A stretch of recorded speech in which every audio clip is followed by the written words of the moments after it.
నువ్వో కవిత చెప్పు. అమ్మ బాబోయ్, నేను మీలా కవిత్రుని కాదండోయ్. మరెవరు నువ్వు? రతిపుత్రిని, శృంగార నేత్రిని, సుఖదాత్రిని. అద్భుతం. కవయిత్రిని కాదంటూనే కవిత్వం చెప్పేశావే. 6 నెలలు సావాసం చేస్తే వాళ్ళు వీళ్ళవుతారంటారు. అదేంటో మన విషయంలో అది 6 నిమిషాలు జరిగిపోయింది. మాటకారివి కూడా. ఏం చదివావు? మీలాంటి ఎంతో మంది జీవితాన్ని. చదివి ఏం తెలుసుకున్నావు? చీకటే నా జీవితానికి వెలుగని. నీ గురించి 3 ముక్కల్లో చెప్పమంటే ఏం చెప్తావు?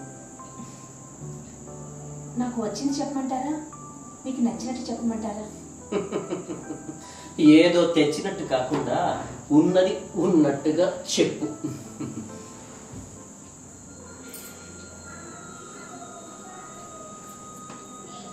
నేను శవమై, రాత్రికి ఒకరికి వశమై, నా తనువు పున్నై, అయినా ఒకరికి పండై. నేను ఎప్పుడూ ఎడారిని, కానీ ఎందరికో దాహాన్ని తీర్చి ఓయాసిస్ని. మాటల్లో చెప్పమంటే నీ మనసునే చెప్పేశావే. అయ్యో, అది నా సొంతం కాదండి, ఎక్కడో విన్నాను.